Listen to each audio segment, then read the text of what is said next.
The movie begins with a text summary of how humans dominated the planet for thousands of years, but their arrogance led to their downfall. A man-made virus gave rise to an intelligent species of monkeys, but it had the opposite effect on people, robbing them of their intellect and the ability to speak. As apes and humans struggled to coexist, an ape named Caesar rose up and sacrificed everything for its kind. The scene then shifts to Caesar's funeral, where his friends place flowers on his head and pay their tributes. Fast forward to several centuries, the apes have formed distinct clans across the planet. We see three young apes, Noah, Sona, and Anaya, embarking on a quest to find eagle eggs for a ritual. They belong to the Eagle Clan, which celebrates a festival where the youth are tested. For the festival, they must retrieve eagle eggs from a nest. The eggs are then cared for until the birds grow up and are trained for hunting. The group reaches the highest point in the forest and comes across a nest where they find 3 eggs.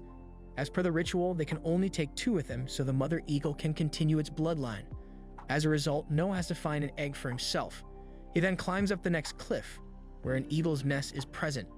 As soon as he grabs an egg, the eagle launches an attack, causing him to fall.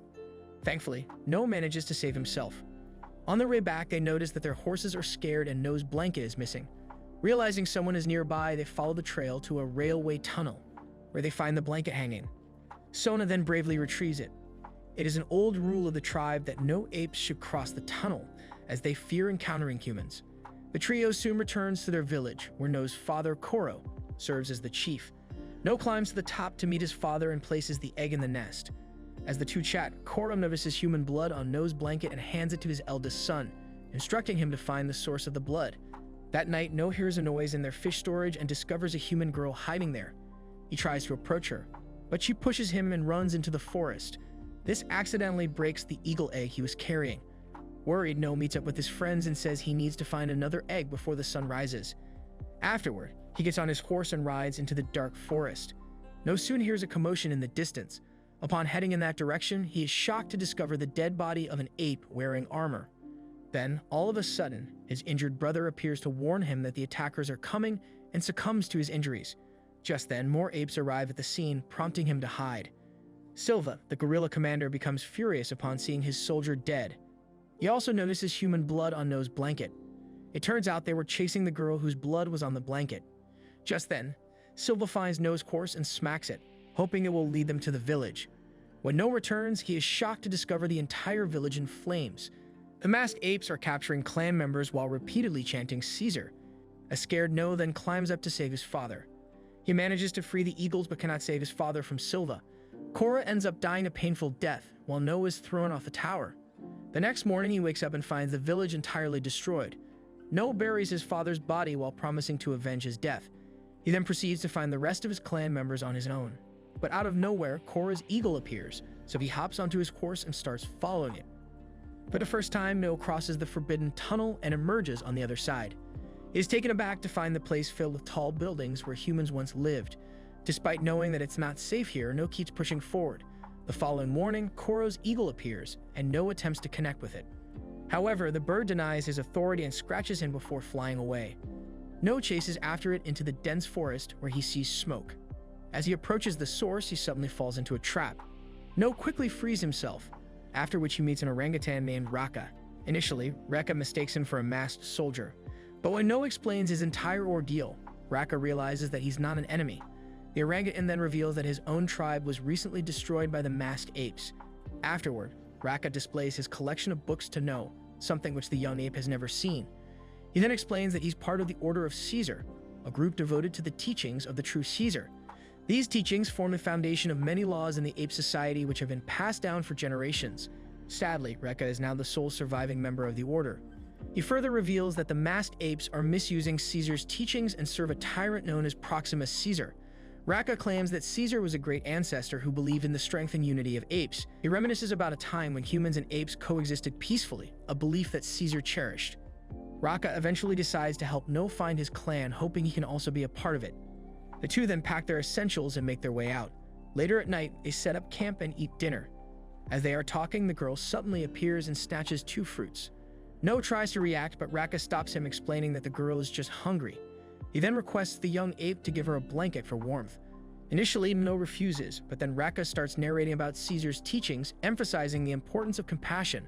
This eventually changes Noah's mind, and he gives her the blanket. Later that night, they come across an observatory. No looks at the stars through a telescope and the girl follows him, reacting with the same sense of wonder. The following day, the apes continue their journey and the girl decides to follow them. They soon come across a lake where a herd of zebras are gathered. Suddenly, a group of primitive humans appear to drink the water. The girl is moved to tears, having realized that humans have evolved backwards over time. Meanwhile, Raka gives Noah a locket with Caesar's symbol, advising him to follow his true teachings. After some time, Silva and his army arrive at the lake and start rounding up the humans for sport. Raka and the girl run away from the apes and are saved by No. Once they are safe, No watches the girl closely and tells Raka that she can speak. The orangutan is skeptical as he believes humans are incapable of speaking. However, the girl stuns them both by telling them their name, May. She claims to know where No's tribe is being held and offers to guide him there.